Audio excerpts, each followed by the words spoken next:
बिस्मिल्लाहिर्रहमानिर्रहीम, अस्सलाम वालेकुम। लेक्चर 19 में हम बात करेंगे पॉलीमॉर्फिज्म और एब्स्ट्रैक्शन की। इसके भी मल्टीपल पार्ट्स होंगे, तो वन बाय वन हम इन चीज़ों को जो है वो शुरू करते हैं। पहली चीज़ थोड़ी सी मैं रिवाइज करवाना चाहता हूँ। इनहेरिटेंस के टॉपिक भी मैंने आपको बताया था कि दो चीज़ें आपको अंदाज़ा होनी चाहिए कि ऑब्जेक्ट की टाइप क्या होती है और वेरिएबल या रेफरेंस की टाइप क्या होती है। तो आप यहाँ पे समझें कि अगर यानी कि रेक्टेंगल और शेप में चाइल्ड और पेरेंट का रिलेशन हो तो हम ऐसे कर सकते हैं कि ऑब्जेक्ट तो चाइल्ड क्लास का बनाएं, लेकिन उसका जो रेफरेंस है वो का जो वेरिएबल है उसकी टाइप जो है वो पेरेंट क्लास हो। ठीक है, यानी कि रेफरेंस वेरिएबल टाइप जो है वो पेरेंट की हो और जो ऑब्जेक्ट है वो चाइल्ड क्लास का बनाएं। तो जो पेरेंट क्लास का वेरिएबल होता है वो होल्ड कर सकता है अपने ऑब्जेक्ट के रेफरेंस को भी, यानी कि न्यू शेप लिखा हो, और अपने अलावा अपनी तमाम चाइल्ड क्लासेस के जो ऑब्जेक्ट्स हैं उनके रेफरेंस को भी वो होल्ड कर सकता है। ये बात हम थोड़ी सी जो है वो पहले कर चुके हैं, तो थोड़ी रिमाइंड इसलिए करवाई है कि इसी बात को हमने थोड़ा एक्सपेंड करना है और देखना है कि इस अप्रोच के हमें इस अप्रोच का बेनिफिट क्या है, इस तरीके से काम करने का। दूसरी जो एक और यानी कह लें कि सानवी बात है, यानी कि बुनियादी बात पॉलीमॉर्फिज्म क्या है वो हम बाद में करते हैं। पहले एक और बेसिक सी टर्म से मैं इंट्रोड्यूस करना चाह रहा हूँ, वो समझ लें वो क्या है। अच्छा, ये कंसेप्ट है जनरलाइजेशन एंड स्पेशलाइजेशन का। ये टर्म हम ना ऊप में काफ़ी फ्रीक्वेंटली इस्तेमाल करते हैं, तो आपको अंदाज़ा होना चाहिए कि जब हम ये वर्ड यूज़ करते हैं तो हमारा क्या मतलब होता है। हम इनहेरिटेंस की कौन सी प्रॉपर्टी को या कौन सी खास बात को रेफर कर रहे होते हैं। तो इसको समझने के लिए आप ऐसे समझें कि फ़र्ज़ करें हमने इनहेरिटेंस हायरार्की कुछ ऐसे डिज़ाइन की हुई है कि जैसे आपको याद है ना, मैंने कमीशन एम्प्लॉई और base plus commission employee inheritance वाले लेक्चर्स में जो है वो इसकी एग्जांपल ली थी। तो आप समझे कि हमने उसको मज़ीद एक्सटेंड कर लिया है कुछ ऐसे कि हमने जो है वो टॉप पे ऑब्जेक्ट की क्लास है, जो कि आपको पता है कि हर क्लास की जो पेरेंट क्लास है वो ऑब्जेक्ट क्लास होती है। उसके बाद पर्सन है, पर्सन की चाइल्ड क्लास एम्प्लॉई है, एम्प्लॉई की चाइल्ड क्लास जो है वो कमीशन एम्प्लॉई है, और उसकी जो है वो बेस प्लस कमीशन एम्प्लॉई है। तो जाहिर है जो कॉमन एट्रीब्यूट हैं, फॉर एग्जांपल वो हमने पर्सन में रखे होंगे, जैसे कि नेम और जो इस तरह की चीज़ें होती है, जेंडर और नेम और CNIC और ये चीज़ें। और जो एम्प्लॉई है वहाँ पे हमने एम्प्लॉई स्पेसिफिक चीज़ें रख देंगे। ठीक है, इसी तरह कमीशन में कमीशन के स्पेसिफिक एट्रीब्यूट आ जाएंगे, और बेस प्लस कमीशन में मतलब उसके हवाले से जो एट्रीब्यूट है वो आ जाएंगे। अब इम्पोर्टेंट पॉइंट क्या है, जनरलाइजेशन ये है कि देखिए जैसे जैसे आप इनहेरिटेंस हायरार्की में टॉप टू बॉटम आते हैं ना, तो आपका जो कंसेप्ट है वो स्पेसिफिक होता जाता है, यानी कि आप ज़्यादा स्पेसिफिक होते जाते हैं। यानी कि है ये भी एक ऑब्जेक्ट ही, लेकिन ये बहुत स्पेसिफिक ऑब्जेक्ट है। ठीक है, और जैसे जैसे आप बॉटम टू टॉप जाते हैं तो आप जो है वो ज़्यादा जेनेरिक होते जाते हैं। तो ये वर्ड है यानी कि जनरलाइजेशन, यानी कि आप जेनेरिक हो जाते हैं जब आप बॉटम टू टॉप जाते हैं, और स्पेशलाइजेशन मीन कि आप स्पेसिफिक होते जाते हैं जब आप टॉप टू बॉटम आते हैं। तो इन जनरल हम कह सकते हैं ना कि जो हमारी इनहेरिटेंस हायरार्की में जो टॉप पे क्लासेस होती हैं, टॉप यानी कि लेयर्स के अंदर जो क्लासेस होती हैं वो ज़्यादा जेनेरिक होती हैं, और जो बॉटम लेयर पे क्लासेस होती हैं वो ज़्यादा स्पेसिफिक क्लासेस होती हैं। तो ये कंसेप्ट है जनरलाइजेशन और स्पेशलाइजेशन का। अच्छा जी, अब नेक्स्ट पॉइंट क्या है, एक्सक्यूज मी, नेक्स्ट है कि पॉलीमॉर्फिज्म क्या है। देखिए पॉलीमॉर्फिज्म का मतलब पहले समझें, लफ्जी मतलब पहले लिटरल मीनिंग की बात कर लेते हैं, फिर हम उसके कंटेक्चुअल मीनिंग की बात कर लेंगे। तो लिटरल मीनिंग इसका होता है, मॉर्फ कहते हैं किसी शेप को या किसी फॉर्म को, तो पॉली कहते हैं मल्टीपल। तो पॉलीमॉर्फिज्म मीन कि ऐसी चीज जिसकी मल्टीपल फॉर्म्स हों या मल्टीपल शेप्स हों। ठीक है, तो जो जावा है इसमें पॉलीमॉर्फिज्म का क्या मतलब है या कितनी तरह की होती है, उसमें होगा यही कि एक ही चीज होगी, उसका नाम एक ही होगा, लेकिन वो डिफरेंट तरीके से बिहेव करेगी। ठीक है, उसकी दो टाइप्स हैं फर्दर, यानी कि उसको समझने के लिए हम कैटेगराइज कर सकते हैं। वो क्या है, एक को हम कहते हैं स्टैटिक पॉलीमॉर्फिज्म और दूसरी है डायनामिक पॉलीमॉर्फिज्म। स्टैटिक पॉलीमॉर्फिज्म जब हम पहले ही पढ़ चुके हैं, बस मैंने नाम नहीं आपको इंट्रोड्यूस करवाया था उस वक्त जब हमने मेथड ओवरलोडिंग की थी ना। तो एक्चुअली मेथड ओवरलोडिंग जो है वो स्टैटिक पॉलीमॉर्फिज्म ही होती है। क्यों और कैसे, देखिए वहां पे हमारे मेथड का वैसे जो ओवरलोडिंग है वो आपको याद है ना कि वो ये होती है कि एक ही क्लास के अंदर आपने मल्टीपल मेथड डिफाइन किए हों और उन मेथड का नाम सेम हो, लेकिन उनके जो पैरामीटर हैं, उसकी जो टाइप्स है या उसके जो ऑर्डर है या जो नंबर ऑफ पैरामीटर्स हैं वो फर्क हो। तो इसको हम कहते हैं कि मेथड ओवरलोडिंग। तो दैट मीन्स कि मेथड का नेम हमारा एक ही होता है, लेकिन उसके पैरामीटर्स की बेस पर डिसाइड होता है कि कौन सा वाला जो मेथड है वो एग्जीक्यूट होगा। तो यानी कि एक ही नाम डिफरेंट तरह के मेथड को रिप्रेजेंट कर रहा होता है, और कौन सा मेथड कॉल होगा ये पैरामीटर डिसाइड कर लेते हैं। अगर आप इसकी एक एग्जांपल देखें, अगर इसको जरा मजीद वाज़ह करने के लिए, तो फर्ज करें अगर ये कैलकुलेटर की क्लास है और एक मेथड आपने बनाया हुआ है जो 2 टीचर लेता है, और एक मेथड बनाया है जो 2 डबल नंबर लेता है, तो जब आप कॉल करते हैं तो अब कौन सा मेथड कॉल होगा वो डिपेंड करेगा कि आपने जो है वो डेटा क्या पास किया। इंटीजर पास करेंगे तो इंटीजर वाला कॉल हो जाएगा, और अगर आप डबल वैल्यू पास करेंगे तो डबल वाला कॉल हो जाएगा। तो देखिए नाम एक ही है, सम ही नाम है, लेकिन डिपेंडिंग ऑन कि आप उसको क्या डेटा पास कर रहे हैं उसके अकॉर्डिंगली उसकी जो डिफरेंट फॉर्म्स हैं या डिफरेंट जो शेप्स हैं या डिफरेंट जो टाइप्स हैं उस मेथड की वो कॉल हो रही है। तो खैर ये कंसेप्ट है कि ये स्टैटिक पॉलीमॉर्फिज्म है। अच्छा, इसमें दूसरी अहम बात ये है कि जो स्टैटिक पॉलीमॉर्फिज्म होती है ना, अगर उसमें हम कोई गड़बड़ करें, कोई एरर करें, तो वो कंपाइल टाइम पे ही पता चल जाता है। यानी कि कंपाइलर जो है वो चेक कर लेता है कि क्या हम मेथड सही कॉल कर रहे हैं। मिसाल के तौर पे अगर मैं एक ऐसा मेथड कॉल कर दूं जो एग्जिस्ट ही नहीं करता, लेट्स से मैं एक गलत टाइप मैंने यहाँ पे एंटर कर दी है, तो कंपाइलर जो है वो हमारे प्रोग्राम को कंपाइल ही नहीं करेगा, वो कह देगा कि भाई ये तो मेथड एग्जिस्ट नहीं करता। तो यूँ समझे कि जो स्टैटिक पॉलीमॉर्फिज्म है वो कंपाइल टाइम पे ही डिटरमिन हो जाता है कि हम जो मेथड कॉल कर रहे हैं उसके रिस्पॉन्स में कौन सा एग्जैक्ट मेथड जो है वो कॉल होगा। अगर वो मेथड नहीं मिलता तो वो हमारा कोड जो है वो कंपाइल नहीं होता।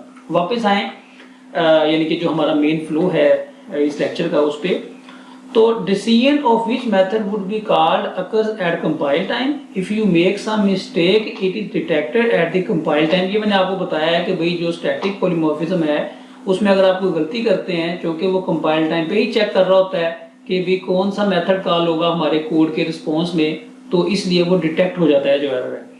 अब जो डायनामिक पॉलीमॉर्फिज्म है ना, उसमें the decision of which method would be called occurs at run time। यानी कि कौन सा मेथड कॉल होना है ये रन टाइम पे इसका डिसीजन होता है। क्योंकि ये डिसीजन रन टाइम पे होता है तो लिहाजा अगर हमने डायनामिक पॉलीमॉर्फिज्म में सम टाइम कोई ऐसी मिस्टेक की हो तो हमें उसका कंपाइल टाइम पे पता नहीं भी चलता। ठीक है, तो वो भी आपको मैं एग्जांपल में बताता हूँ कि भाई ये डायनामिक पॉलीमॉर्फिज्म कैसे हो रही है और हम क्या, इसका मतलब क्या है कि भाई कौन सा मेथड कॉल होना है, ये फैसला जो है ये रन टाइम पे होता है। तो देखिए कुछ कंसेप्ट ऐसे होते हैं कि अगर हम उसकी थ्योरेटिकल सी बात करते जाए ना तो थोड़ा सा यानी कि मतलब मनुष्यत या थोड़ा एहसास तो हो रहा होता है बंदे को कि ये किस चीज़ की बात हो रही है, लेकिन हमें उसको अब्जॉर्ब करना, कंप्रीहेंड करना, यानी कि उसका जो अदराक है वो बड़ा मुश्किल होता है। तो फिर इस तरह की चीज़ों को जितना ज़्यादा एग्जाम्पल से अंडरस्टैंड करें उतना आप बेहतर तरीके से जो है उसको अंडरस्टैंड कर सकते हैं। तो मैं इसकी एक एग्जाम्पल से आपको बताता हूँ, बहुत बेसिक लेवल की एग्जाम्पल से पहले बताऊंगा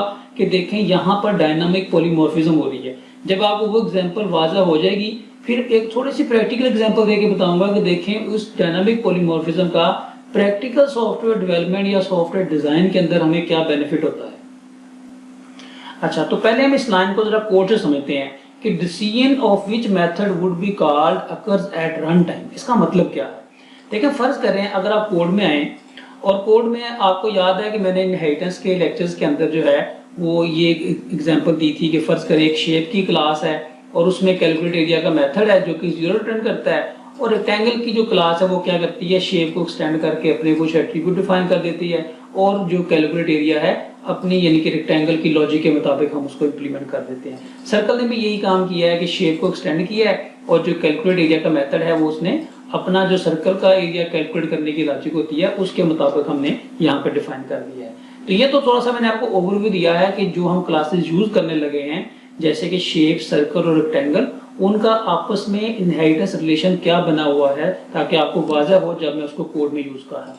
अब फर्ज करें देखिए शेप टेस्ट में आके मैं क्या करता हूँ, मैं एक ऑब्जेक्ट बनाता हूँ रेक्टेंगल का और उसका जो रेफरेंस है वो मैं पेरेंट टाइप के वेरिएबल में जो है वो सेव कर सकता हूँ, और ये आपको पता है कि हम ये काम कर सकते हैं। ठीक है, अब जब मैं कॉल करूंगा यानी कि ये जो लाइन है, लाइन नंबर जो 9 है ना, ये बहुत इंपॉर्टेंट है। लाइन नंबर 9 के बारे में थोड़े से क्वेश्चंस हैं। वो क्या, पहली चीज ये है कि देखें जो कैलकुलेट एरिया का मेथड है वो तो शेप में भी एग्जिस्ट करता है। अब देखें ना इसका जो कॉल हो रहा है ये शेप के वेरिएबल से हो रहा है और शेप का जो वेरिएबल है ये शेप टाइप का है। तो अब मसला ये है कि शेप के अंदर भी देखें कैलकुलेट एरिया एग्जिस्ट करता है जो कि 0 रिटर्न कर रहा है। और इसी तरह अगर आप वापस आए और इसके अंदर जो ऑब्जेक्ट पड़ा है यहाँ पर भी जो है वो कैलकुलेट एरिया मेथड एग्जिस्ट करता है। इसका मतलब ये हुआ कि लाइन नंबर 9 पे ना दो पॉसिबिलिटीज हैं कि या तो कैलकुलेट एरिया कॉल होना चाहिए शेप की क्लास के अंदर जो एग्जिस्ट करता है, या कॉल होना चाहिए जो रेक्टेंगल में एग्जिस्ट करता है। अच्छा, मेथड कौन सा कॉल होगा इसको समझने से पहले अब ये देखें कि ये जो न्यू रेक्टेंगल है ये कब एग्जीक्यूट होगा। देखिए ये रन टाइम पे ऑब्जेक्ट बनेगा ना, दैट मीन्स कि रन टाइम पर पता चलता है कि कौन सा ऑब्जेक्ट बना और कौन सा मेथड कॉल होगा। यानी कि अगर आपकी पेरेंट क्लास में भी एक मेथड हो और चाइल्ड क्लास ने वो मेथड ओवरराइड किया हो, तो जो चाइल्ड क्लास है यानी कि रन टाइम पे अब ये डिसीजन होना है कि जो चाइल्ड क्लास है वो वाला मेथड एग्जीक्यूट होगा, जो पेरेंट क्लास है वो मेथड एग्जीक्यूट नहीं होगा अगर उसको चाइल्ड क्लास ने ओवरराइड किया है। अगर चाइल्ड क्लास ओवरराइड नहीं करती तो उस सूरत में जो उसकी पेरेंट है, अभी तो देखें ना, यानी कि रेक्टेंगल और शेप में डायरेक्ट रिलेशन है, यानी कि रेक्टेंगल चाइल्ड है और शेप जो है वो पेरेंट है। आप फर्ज करें ना कि अगर हम एक और क्लास बना रहे हैं, हम कहें कि भी एक स्क्वायर है, उसकी पेरेंट जो है वो रेक्टेंगल है और रेक्टेंगल का पेरेंट शेप है, तो उस केस में क्या होगा कि वो देखता है कि क्या जो सबसे चाइल्ड क्लास है उसने ओवरराइड किया है। अगर उसने किया है तो उसका कॉल कर देगा। अगर स्क्वायर ने ओवरराइड नहीं किया होगा तो फिर उसकी जो पेरेंट है रेक्टेंगल उसमें देखेगा कि क्या रेक्टेंगल ने ओवरराइड किया है, वो कॉल कर देगा, वरना उसमें भी नहीं मिलेगा तो फिर शेप में जाएगा। तो अगर इसको जनरलाइज करें, यानी कि सादा लफ्जों में कहें, तो जिस क्लास का आप ऑब्जेक्ट बनाते हैं मेथड जो कॉल होता है वो उस क्लास का कॉल होता है अगर उसने ओवरराइड किया हो। अगर ना किया हो तो फिर उसकी उस पेरेंट क्लास का जिसने उसको ओवरराइड किया हो या जिसने उसको डिफाइन किया हो। तो इसको आप एक दफा रन करके देखते हैं कि भी मेथड कौन सा कॉल हुआ, फिर इस डिस्कशन को हम आगे कंटिन्यू करते हैं। तो देखें ये जो मैंने ये मैसेज भी वहां प्रिंट किया हुआ था कि ये जो मेथड कॉल हुआ है ये रेक्टेंगल वाला कैलकुलेट एरिया कॉल हुआ है। क्यों? क्योंकि जो ऑब्जेक्ट बना था वो रेक्टेंगल टाइप का था। यानी कि आपने ये समझना है कि इससे फर्क नहीं पड़ता कि हम किस रेफरेंस से मेथड कॉल कर रहे हैं, फर्क इस बात से पड़ता है कि इस रेफरेंस टाइप के वेरिएबल ने किस ऑब्जेक्ट को कैरी किया हुआ है, यानी कि किस ऑब्जेक्ट को ये रेफर कर रहा है। ये जिस ऑब्जेक्ट को रेफर कर रहा होगा उस ऑब्जेक्ट का कैलकुलेट एरिया कॉल होगा। ठीक है, यानी कि ये मैटर नहीं करता कि ये खुद पेरेंट है, इसके अंदर मेथड डिफाइंड है या नहीं डिफाइंड, इसका क्या स्टेटस है। अच्छा, अब वापस आते हैं, देखते हैं कि ये पॉइंट वाज़ह हुआ थोड़ा सा कि नहीं। The decision of which method would be called occurs at run time। ठीक है, ये आपको मैं एक्सप्लेन कर रहा था कि कौन सा मेथड कॉल होगा ये रन टाइम पे डिसाइड होता है, ये कंपाइल टाइम पे जो है वो डिसाइड नहीं होता।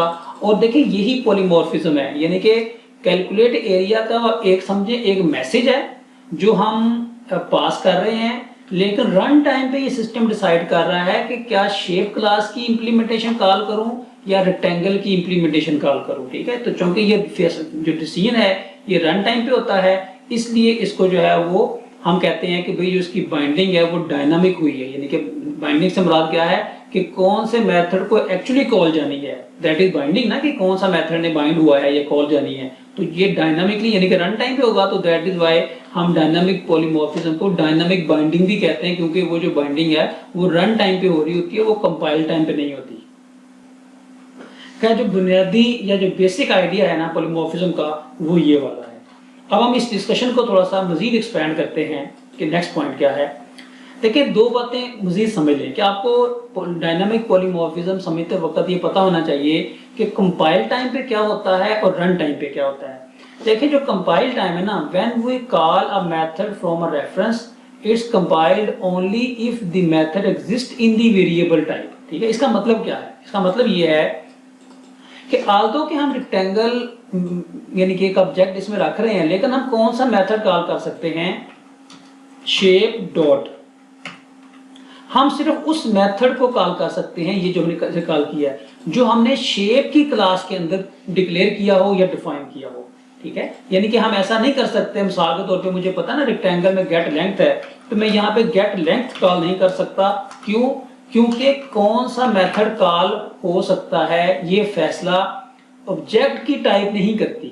ठीक है, ऑब्जेक्ट ये रेक्टेंगल है, कौन सा मेथड कॉल हो सकता है इस तरीके से ये डिसीजन जो है ये आपके वेरिएबल की टाइप करती है कि जिसमें आपने उसका रेफरेंस जो है वो स्टोर किया हुआ है। ठीक है, तो अब वो स्पेसिफिक मेथड कैसे कॉल करना है वो आपको मैंने पहले बताया था, वो हम उसकी कास्टिंग कर लेते हैं और डाउन कास्ट करना जिसे कहते हैं, तो वो उसी टाइप को कन्वर्ट करके फिर कॉल कर लेते हैं।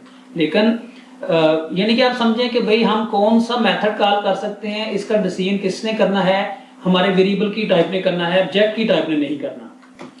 और अगर आप वो मेथड कॉल करेंगे जो आपके वेरिएबल की टाइप में तो एग्जिस्ट नहीं करता लेकिन ऑब्जेक्ट में एग्जिस्ट करता है, तो ये कंपाइल टाइम पे ही ये चीज चेक हो जाती है कि भाई आप ये वाला काम जो है वो नहीं कर सकते। तो इस लाइन का ये मतलब है कि कंपाइल टाइम पे क्या होता है कि भाई ये चीज वेरीफाई हो जाती है कि आप कौन सा जो मेथड है वो कॉल कर सकते हैं। वो डिपेंड करता है कि आपके जो रेफरेंस वेरिएबल है उसकी टाइप क्या है। रन टाइम पे क्या होता है वो मैं आपको पहले बता चुका हूँ कि object type determines which method shall be called इनके डायनामिक बाइंडिंग। ये आपको मैंने पहले बताया कि रन टाइम पे जो है ये डिसीजन होगा कि कौन सा जो मेथड है उसने कॉल बनाया। ये हम काफी डिटेल में पहले देख चुके हैं। थोड़ा सा नेक्स्ट चलते हैं। अब हम थोड़ा सा ना अभी हमने बात की है कोड के पर्सपेक्टिव से, ठीक है। अब हम बात करने लगे हैं सॉफ्टवेयर इंजीनियरिंग के पर्सपेक्टिव से। वो पर्सपेक्टिव क्या है कि पॉलीमॉर्फिज्म, ठीक है, पता चल गया कि भाई हम चाइल्ड क्लास का ऑब्जेक्ट बनाएंगे और पेरेंट क्लास का वेरिएबल ले लेंगे, उसमें रख देंगे और जब कॉल करेंगे तो वो रन टाइम पे देखेगा कि वो कौन से ऑब्जेक्ट को रेफर कर रहा है, उसके मेथड को कॉल कर देगा। अगर उसने इंप्लीमेंट किया होगा, नहीं किया होगा तो उसकी पेरेंट क्लास को चेक कर लेगा, अगर उसने डिफाइन किया होगा तो वो उसको कॉल कर देगा। यानी कि ये बात तो बड़ी कॉमन सी सीधी सी होगी ना, इसमें तो कोई इतनी कोई कम्प्लेक्सिटी की बात नहीं है। असल बात ये है कि हमें समझ लगे कि सॉफ्टवेयर इंजीनियरिंग के हवाले से पॉलीमॉर्फिज्म का फायदा क्या है। तो इसका फायदे को अंडरस्टैंड करने के लिए आप समझें कि जो पॉलीमॉर्फिज्म है, देखिए जब हम पॉलीमॉर्फिज्म कहते हैं तो हमारा मतलब होता है डायनामिक पॉलीमॉर्फिज्म, ठीक है। तो आमतौर पे हम डायनामिक पॉलीमॉर्फिज्म के लिए पॉलीमॉर्फिज्म का वर्ड ही सिंपल यूज कर लेते हैं। ये हमारी हेल्प करती है कि हम जो प्रोग्राम डिजाइन करें we help to program in general, यानी कि हम जनरल तरीके से प्रोग्रामिंग करें rather than program in specific. अब ये जनरल और स्पेसिफिक का मतलब जो है वो जो आपको मैं थोड़ा शुरू में बताया ना कि प्रोग्राम इन जनरल को जनरलाइजेशन से लिंक करें कि जनरलाइजेशन क्या आती है, इनहेरिटेंस हायरार्की में जो टॉप की क्लासेस हैं वो जो जनरलाइज्ड है और जो बॉटम लेयर की क्लासेस हैं वो क्या है, स्पेशलाइज्ड है। तो जब हम कहते हैं प्रोग्राम इन जनरल, इसका मतलब क्या है कि हम कोशिश करनी चाहिए हमें, अभी बताता हूँ कि इसका फायदा क्या होता है, कि जब हमारे पास ऑप्शन हो ना कि हम स्पेसिफिक क्लास भी यूज कर सकते हो और पेरेंट क्लास या जेनेरिक क्लास भी यूज कर सकते हो, तो जनरल क्लास यूज करना ज्यादा बेनिफिशियल होता है, उसके ज्यादा बेनिफिट होते हैं, उससे हमारा जो सिस्टम है वो ज्यादा एक्सटेंसिबल बन जाता है, उसको मेंटेन करना, उसके अंदर नए फीचर्स ऐड करना आसान हो जाता है, ठीक है। ये मैंने लिखा हुआ है कि ये जो अप्रोच है प्रोग्राम इन जनरल की, इट हेल्प अस या it makes the system extensible. Extensible का मतलब क्या है कि हमारे लिए उसके अंदर नए फीचर्स ऐड करना, बाद में नई क्लासेस ऐड करना जो है वो ज्यादा आसान हो जाता है। और वो कोड जो पहले लिखा हो, फॉर एग्जांपल आपने आज एक कोड लिखा है, ये कोड उन क्लासेस को भी प्रोसेस कर सकता है जो आज से 6 महीने के बाद लिखी जाएंगी या 5 साल के बाद लिखी जाएंगी। कोड उस वक्त लिखा जाएगा, लेकिन जो उसको प्रोसेस करेगा वो कोड करेगा जो उससे भी पहले लिखा गया था। यानी कि इसको कहते हैं एक्सटेंसिबिलिटी, कि आपको पुराना लिखा हुआ कोड मॉडिफाई ना करना पड़े, वो कोड आपके नए कंपोनेंट्स को भी एग्जीक्यूट कर दे, प्रोसेस कर ले, एक्सेप्ट कर ले। अच्छा, अब ये बात क्योंकि अभी आप थोड़े से बेसिक लेवल पे हैं, इसको ऑब्जर्व करना जरा मुश्किल है, तो आप ये इसको हम ऐसा करते हैं कि एक एग्जाम्पल से समझने की कोशिश करते हैं कि भाई इसका मतलब क्या है। अच्छा, जो मैंने इसमें एग्जाम्पल ली है ना, वो भी मैंने जो पहले हम चीजें यूज कर रहे हैं जैसे शेप, मतलब रेक्टेंगल और सर्कल वगैरह, उसी के हवाले से है, लेकिन कोशिश की है कि थोड़ी सी प्रैक्टिकल हो ताकि थोड़ी वाज़ह हो सके कि ये चीज़ इस्तेमाल करने से सॉफ्टवेयर जो हमारा है वो एक्सटेंसिबल कैसे बनता है। आप अज्यूम करें कि एक प्रिंटर है, आपके पास डिफरेंट तरह की शेप्स हैं, कोई सर्कल है, कोई रेक्टेंगल है, कोई ट्राइंगल है, और आप एक पेंटर को बुलाते हैं, उसे कहते हैं जी कि इन शेप्स को जो है वो पेंट करना है। तो उस पेंटर की जो है वो एक कॉस्ट है, वो पर स्क्वायर फीट फर्ज करें उसकी एक कॉस्ट है कि वो एक स्क्वायर फीट को पेंट करने का लेट्स से 200 रुपया चार्ज करता है। अब आप उसको एक शेप दिखाते हैं, वो हिसाब लगाता है अच्छा इसका एरिया कितना है, तो वो उसकी मतलब एरिया को मल्टीप्लाई करता है टोटल एरिया को 200 के साथ, तो जितनी भी आपने शेप्स दी हैं उसके मुताबिक जो है वो मतलब आपको बता देता है कि टोटल खर्चा कितना आएगा।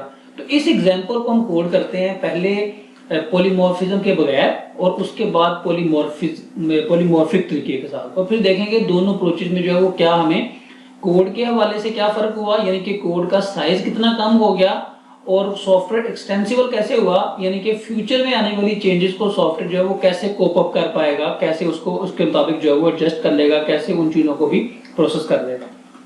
तो लेट्स से हम यहाँ पे कहते हैं, इसको जरा मैं मूव कर देता हूँ, हम यहाँ पे कहते हैं कि भाई बिल्कुल इसी एग्जाम्पल को मैं एज इट इज कोड करने लगा हूँ, ठीक है। लेट्स से कि हमारे पास जो है वो एक पेंटर है, तो हम कहते हैं जी एक पेंटर क्योंकि एक एंटिटी है तो उसके लिए हमने एक क्लास बना ली।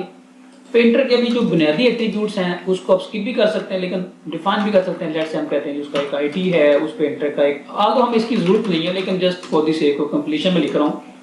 जो हमारे लिए इंपॉर्टेंट है वो क्या है, वो ये है कि उसकी पेंटिंग की कॉस्ट कितनी है, ठीक है, यानी कि उसका रेट क्या है पेंटिंग का। तो हम कह सकते हैं ना कि रेट तो जो भी होगा फिक्स ही होगा ना, फॉर एग्जाम्पल जितना भी उसका स्क्वायर फीट रेट है, तो हम कहते हैं कि भाई उस पेंटर का जो रेट है ना, लेट्स से कि वो हम उसको एक स्टैटिक वेरिएबल में रख लेते हैं, क्योंकि ये चेंज नहीं करना हमने जब प्रोग्राम चल रहा होगा, तो हम इसको फाइनल भी कहते हैं, फाइनल स्टैटिक वेरिएबल है और वो इंटीजर वेरिएबल है। और इसका जो रेट है वो हम, क्योंकि ये कांस्टेंट है तो हम कैपिटल वर्ड में इसको लिख देते हैं कि भाई इसका जो पर स्क्वायर फीट का जो रेट है ना वो 200 है, ठीक है। तो अब इसको, इस पेंटर से अगर हमने एस्टिमेशन करवानी है तो हमें इसको बताना पड़ेगा ना कि भाई कौन सी शेप है जो हमने आपसे पेंट करवानी है, तो फिर ही हमें बताएगा ना कि एस्टिमेटेड कॉस्ट कितनी आएगी उसको पेंट करने की। तो आप समझे कि हम इसको एक रेक्टेंगल देंगे और ये हिसाब तब लगाएगा कि भाई इसका एरिया कितना है, इसको कैसे मैंने 200 से मल्टीप्लाई करके बता देगा हमें इसका इतना रेट है। तो हम क्या करेंगे, उसको कॉल कर लेंगे और सबको भी टोटल कर लेंगे कि टोटल तमाम जो हमारी शेप्स हैं उसके ऊपर खर्चा कितना आएगा। तो मिसाल के तौर पे इसके अंदर एक मेथड होगा जो कि हमें बताएगा कि खर्चा कितना होगा हमारा पेंटिंग करने का। तो हम कहते हैं कि भाई एस्टिमेट पेंटिंग कॉस्ट को एस्टिमेट करो। हमने रेक्टेंगल पेंट करवानी है तो हम कहते हैं जी एक रेक्टेंगल को पेंट करना है और वो जो रेक्टेंगल है ना वो हम इसको पास करेंगे। तो ये क्या करेगा, बहुत बेसिक सी बात है कि भाई रेक्टेंगल के अंदर जो है वो कैलकुलेट एरिया पहले एग्जिस्ट करता है, तो ये क्या करेगा, ये हमें एक जो इसकी कॉस्ट है ये निकालेगा। कैसे निकालेगा भाई, जो हमने रेक्टेंगल पास की है उसका एरिया देखेगा कितना है मेजर करके, और उसको जो ये रेट चार्ज करता है उसके साथ मल्टीप्लाई कर देगा और जो भी इसकी कॉस्ट आएगी वो हमें रिटर्न कर देगा। तो ये क्योंकि बहुत बेसिक सा मेथड है इसलिए इसको स्किप कर देते हैं, डायरेक्ट ही हम इसको यहाँ से रिटर्न कर देते हैं, ठीक है। ये हमने इसको यहाँ से रिटर्न कर दिया। तो इस तरीके से जो है ना ये अपना जो कोड है हमारा ये ऐसे काम करेगा। और इसको जो कॉल करना है मिसाल के तौर पे हम शेप टेस्ट से ही कॉल कर लेते हैं। हम कहते हैं कि भी हमारे पास एक रेक्टेंगल है, लेट्स से कि हमारे पास एक रेक्टेंगल है और उसको हमने ऐसे स्टोर कर लिया अपने पास, रेक्टेंगल 1 कह देते हैं। और हम कहते हैं जी कि इस पेंटर को कभी बताओ इसकी एस्टिमेटेड कॉस्ट कितनी है, तो हमें जाहिर है पेंटर का ऑब्जेक्ट लेना पड़ेगा, यानी कि पेंटर होगा तो वो बताएगा ना। तो हम कहते हैं भी पेंटर का ऑब्जेक्ट लिया, पेंटर नाम रखा है, पेंटर नाम रखा है पेंटर, ओके। तो पेंटर और इसका नाम है is equal to new painter. और हम कहते हैं पेंटर को कि भाई बताओ कितनी कॉस्ट आएगी, तो हम कहेंगे कि भाई वो जो कॉस्ट है वो आएगी इज इक्वल टू, पेंटर को कहेंगे कि भाई पेंटर साहब ये बताएं एस्टीमेट पेंटिंग कॉस्ट। हम उसको ऑब्जेक्ट पास कर देंगे, वो उसके ऊपर जो भी उसने करना है एरिया चेक करेगा कितना है और वो उसको मल्टीप्लाई कर देगा अपने रेट के साथ, हमें रिटर्न कर देगा और हम इसको प्रिंट कर देंगे कि भाई ये कॉस्ट है। अच्छा, अब हमने एक पेंट नहीं, एक शेप नहीं पेंट करवानी, हमने मल्टीपल करवानी है। तो हमें क्या करना पड़ेगा, एक मैं कहता हूँ जी हमने जो है वो लेट्स से कि सर्कल भी करवाना है उससे पेंट, इसी तरह हमने उससे जो है वो एक सर्कल है और एक स्क्वायर भी करवाना है। तो यहाँ पे एग्जांपल ले लेते हैं, हम कहते हैं जी एक सर्कल का भी ऑब्जेक्ट बनाओ और circle is equal to new circle और इसको कह लो जी 5, लेट्स से 5 फीट का एक हमारा डायमीटर का या रेडियस का सर्कल है। और पेंटर साहब को कहते हैं जनाब इसकी भी कॉस्ट बताएं, तो वो कहता है जी कि इसकी जो कॉस्ट है वो कितनी है, वो हम यहाँ पे फिर करेंगे कि भी डबल इसको कह देते हैं, ये जो कॉस्ट है ना ये है हमारी कॉस्ट 1 कह लें ताकि हमें बार बार नाम रखना इजी हो, जरा इसको कॉस्ट 2 कह देते हैं। दूसरी जो कॉस्ट आएगी उसी पेंटर को कहेंगे कि एस्टिमेट करो पेंटिंग कॉस्ट, तो उसको कह देंगे कि भाई ये वाला हमारा सर्कल है इसको एस्टिमेट करो, ठीक है। तो देखिए यहाँ पे गड़बड़ हो गई है। गड़बड़ क्या है, वो ये कह रहा है, इसका नाम स्पीक करने पहले वो कह रहा है कि भाई इसके ऊपर जरा कर्सर लेके आए हैं, तो ये बता रहा है कि कह रहा है आपने जो है ना वो सर्कल दिया है, यहाँ पर रेक्टेंगल चाहिए, ठीक है। क्योंकि हमने क्या किया हुआ है इसके अंदर जाके देखें तो यहाँ रेक्टेंगल लिखा हुआ है ना, तो लिहाजा मुझे क्या करना पड़ेगा, मुझे एक और मेथड बनाना पड़ेगा और उसके अंदर मैं क्या करूंगा, उसे मैं कहूंगा कि भाई रेक्टेंगल नहीं, यहाँ पर सर्कल को भी ये करे। तो भी अगर ये मेथड होगा तो ये उसको करेगा ना, तो यहाँ पे इसका नाम थोड़ा चेंज कर देते हैं ताकि थोड़ा मीनिंगफुल लगे कि ये हमारा सर्कल का ऑब्जेक्ट पास होगा। अब देखें जो पेंटर है वो सिर्फ इसको ही पेंट नहीं कर, मतलब इसकी रेक्टेंगल की एस्टिमेटेड जो कॉस्ट है वो नहीं दे रहा, वो हमें सर्कल की भी दे सकता है इसी तरीके से। तो लिहाजा अब जो हमारा कोड है ये वैलिड हो गया है कि मैं सर्कल पास करूंगा और यहाँ पे इसको जो है वो प्रिंट कर दूंगा कि भाई ये इसकी जो कॉस्ट 2 है इसको मैंने प्रिंट कर दिया। तो अब वो जो ऑब्जेक्ट है हमारा पेंटर का वो दोनों को जो है दोनों का एस्टिमेट दे। अच्छा, इस तरीके से हमारे सर्कल की भी एस्टिमेशन हो जाएगी। और फिर मैं कहता हूँ जी लेट्स से कि मेरे पास एक और शेप थी, वो भी मैंने पेंट करवानी है, उसको हम कह देते हैं जी शेप 3 है कोई, क्योंकि उसकी कॉस्ट 3 आएगी। तो मैं उसी पेंटर को कहता हूँ कि भी एस्टिमेट करो पेंटिंग कॉस्ट, मैंने एक स्क्वायर भी प्रिंट करवाना है, ठीक है। तो हम यहाँ पे जाहिर है स्क्वायर का ऑब्जेक्ट बना लेते हैं, हम कहते हैं जी एक स्क्वायर है और वो भी is equal to new square, और वो लेट्स से कि 3 फीट बाय 3 फीट का एक हमारे पास स्क्वायर की शेप है, वो हमने पेंट करवानी है। तो यहाँ पे जाके जब कहते हैं कि भी स्क्वायर भेज दो, तो देखें वही प्रॉब्लम फिर दोबारा आ गया, तो वो कह रहा है कि भाई ये तो एक्सेप्ट नहीं हो सकता। तो अब हम यहाँ पे जाते हैं और यहाँ पे जाके पेंटर की क्लास में हम कहते हैं अच्छा इसका मतलब है ये सर्कल एक्सेप्ट कर रहा है, इसको नहीं कर सकता। तो हम इसकी कॉपी तैयार करते हैं कोड की और कहते हैं अच्छा भाई तुम जो हो वो इसको भी एस्टिमेट करो कि अगर तुम्हें सर्कल की जगह पे स्क्वायर का ऑब्जेक्ट आए तो उसको भी जो है वो एस्टिमेट कर देना। तो मतलब जो कोड की लॉजिक है वो सेम ही है, यानी कि उसने रेट से ही मल्टीप्लाई करना है। तो अब हमारा ये करने से क्या हुआ है कि जो हमारी टेस्ट वाली क्लास है वो वैलिड हो गई है कि भी अब वो इसको भी एस्टिमेट कर देगा और अब जाहिर है हम इसको भी जो है वो प्रिंट कर देंगे। तो थोड़ा सा आप पैटर्न को नोट करें जरा, जो मैं जिस पे आपका फोकस चाह रहा हूँ, जो मैंने इतना कोड लिखा है वो क्या है। देखिए अगर आप पेंटर के अंदर आए, पेंटर की क्लास में, यानी कि ठीक है पेंटर की क्लास कहाँ है, ये इसको बंद कर देते हैं। काम हमारा हो रहा है, ठीक है, काम में प्रॉब्लम नहीं है। और ये आपको मैं पहले ही बता चुका हूँ कि ऊप का ऑब्जेक्टिव ये है ही नहीं कि लॉजिक बिल्डिंग हो, ठीक है, या काम करना मकसद नहीं है। काम को या सॉफ्टवेयर को अच्छे तरीके से डिजाइन करना मकसद है। अगर आप इसको कॉल करेंगे तो बिल्कुल प्रॉपरली ये उसको कैलकुलेट करेगा और उन तमाम की जो कॉस्ट है उसको प्रिंट कर देगा।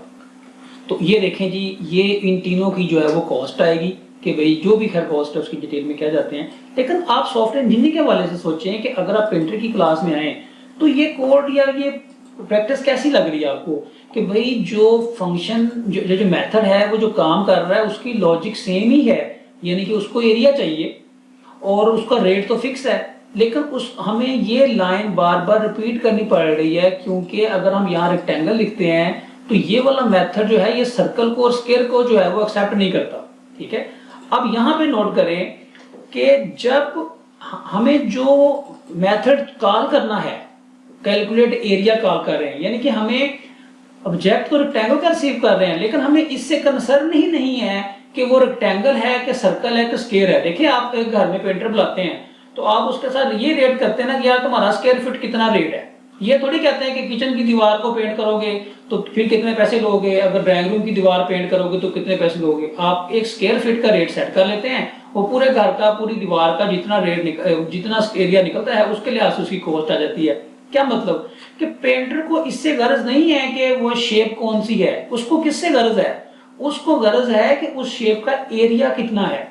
तो वो एरिया हमें पता है कि हम कैलकुलेट एरिया से कॉल कर सकते हैं, और कैलकुलेट एरिया का मेथड जो है वो हमने पेरेंट क्लास में डिफाइन भी किया हुआ है। तो दैट मीन्स अगर मैं पॉलीमॉर्फिज्म को यहाँ यूज करूं तो मैं अपने कोड को सिंप्लीफाई कर सकता हूँ। कैसे, यहाँ पे मैं क्या करूंगा, अब इस पॉइंट को गौर समझिएगा कि जो मैंने कहा था ना कि इससे आपके कोड का साइज कम हो जाता है और इससे सिस्टम एक्सटेंसिबल हो जाता है, और ये सारी बात अब आपको समझ लगनी चाहिए कैसे हो रही है। देखिए अभी ये एक एक लाइन के मेथड है। आप अज्यूम करें ना कि यहाँ पे कोई बहुत बड़ा काम हो रहा है, लेट्स से कोई बैंक का अकाउंट ओपन हो रहा है और उसमें डिफरेंट तरह की मतलब बहुत सारी चीजें चेक करनी है और 200-300 लाइनों का मेथड है, और वो मेथड आप जो है वो बार बार जो है डिफरेंट जगह से रिपीट कर रहे हैं, ठीक है। तो हम करेंगे क्या, हम यहाँ पे जब मुझे पता चल गया कि इस मेथड को इससे गरज नहीं है कि वो शेप कौन सी टाइप की है, इसको एक ऐसी चीज से गरज है जो कॉमन है तमाम शेप्स की, और वो है एरिया। तो मैं क्या करूंगा, मैं यहाँ पर रेक्टेंगल लिखने की बजाय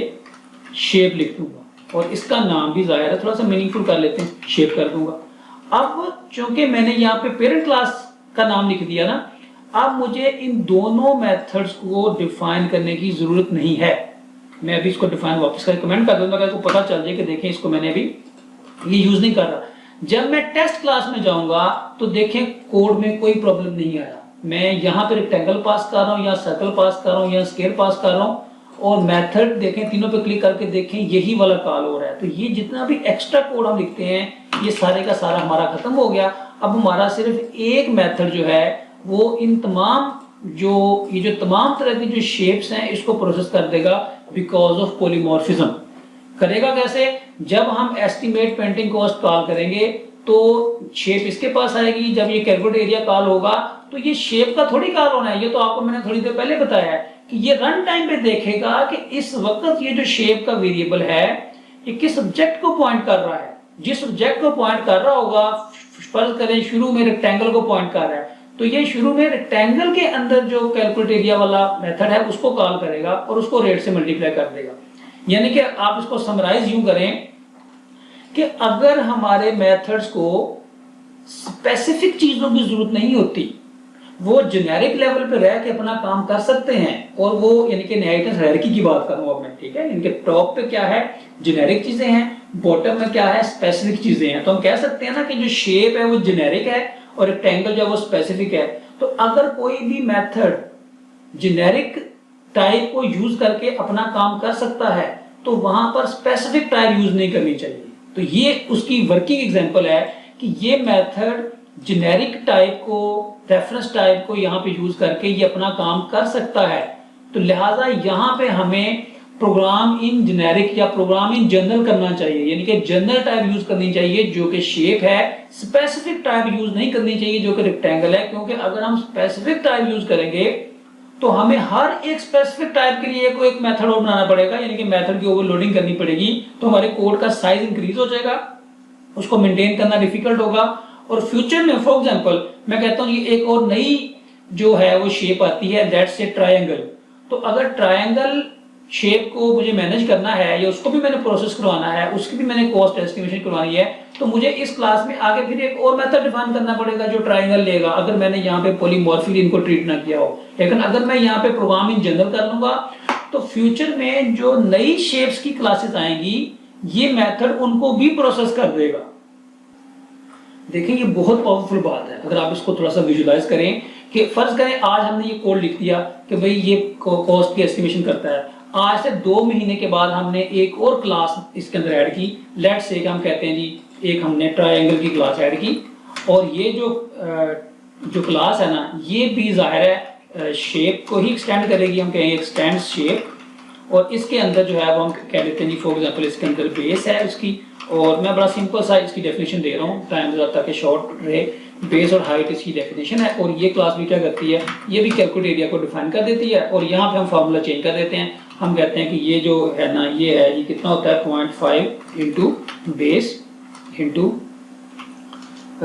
हाइट, ठीक है। यानी बेस हाइट को मल्टीप्लाई करके 1/2 क्या करते हैं, बेस हाइट को मल्टीप्लाई करके 5.5 से मल्टीप्लाई हाफ कर देते हैं, ठीक है। तो ये इस तरीके से अब क्या होगा, जब मैं पेंटिंग जो मेरी टेस्ट क्लास है यहाँ जाके जब मैं एक ऑब्जेक्ट बनाऊंगा ना ट्रायंगल का, लेट्स से मैं यहाँ पे ट्रायंगल का ऑब्जेक्ट बनाता हूँ और यहाँ पे मैं कहता हूँ कि भाई इस triangle is equal to new triangle, और यहाँ पे हम कहते हैं जी अच्छा मैंने कंस्ट्रक्टर डिफाइन नहीं किया, इसका कंस्ट्रक्टर भी डिफाइन कर लेते हैं ताकि ये ऑब्जेक्ट बन जाए, ताकि ये जो बात है ये पूरी हो जाए। कहते हैं जी कंस्ट्रक्टर डिफाइन करो जो दोनों चीज़ों को इनिशियलाइज करेगा। और जो बेस और हाइट है ये क्या प्रॉब्लम आ रहा है, ये यहाँ से प्रॉब्लम आ रहा है, यहाँ पे हम कह देते हैं इसकी जो बेस हाइट है वो है 4 और 5, लेट्स से इस तरीके से हमने डिफाइन कर दिया। अब देखिए जो जबरदस्त बात है ये वो वाली बात है जो मैं कह रहा था कि कोड आपने आज लिखा है लेकिन इसको जो प्रोसेस कर रहा है वो कोड हमने 6 महीने या 2 महीने पहले लिखा था, यानी कि मैं पेंटर को चेंज नहीं कर रहा और वही पेंटर जो है वो मेरी नई शेप की भी एस्टिमेशन कर रहा है। दैट मीन्स कि मैं अगर इसको डुप्लीकेट करूं कॉस्ट 4 कर देते हैं यहाँ पे, और यहाँ पे से कहते हैं कि भाई स्क्वायर नहीं है तुम ट्रायंगल की भी एस्टिमेशन करो। तो चूंकि हमारी पेरेंट क्लास एक है तो उस पेरेंट क्लास के कॉमन होने की वजह से हमें वो जो हमने 2 महीने पहले कोड लिखा था पेंटर का उसको मॉडिफाई नहीं किया, वही कोड हमारी नई टाइप्स के लिए भी काम कर रहा है। तो इसलिए हम कहते हैं कि इससे जो सॉफ्टवेयर हमारा एक्सटेंसिबल हो जाता है। हमें जब कोई नई रिक्वायरमेंट्स आती है हर जगह नहीं चेंजेस करनी पड़ती। अगर हमने प्रोग्राम इन जनरल किया हो, अगर हमने प्रोग्राम इन स्पेसिफिक किया होता तो क्या करना पड़ता, अब वहां पे एक और मेथड ऐड करना पड़ता जो ट्रायंगल को भी रिसीव करता और उसको प्रोसेस करता। तो खैर ये सारी थ्योरी है कि भाई इसका हमें बेनिफिट क्या है। वापस स्लाइड पे आए तो अब चूंकि मैंने आपको ये बात बहुत डिटेल में बताई है, आई होप सो कि अब ये बात आप समझ जाएंगे जो भी मैं थ्योरी पढ़ने लगा हूँ कि if a parent type reference can serve this purpose, यानी कि अगर पेरेंट टाइप का लिखने से, शेप लिखने से हमारा काम होता है तो यूज पेरेंट टाइप रेफरेंस, फिर शेप यूज करें, वहां पे ट्रायंगल और सर्कल वगैरह का रेफरेंस ना यूज करें उन मेथड्स के अंदर या किसी भी और जगह पे भी जहां पे इनकी उसकी लॉजिक बनती है।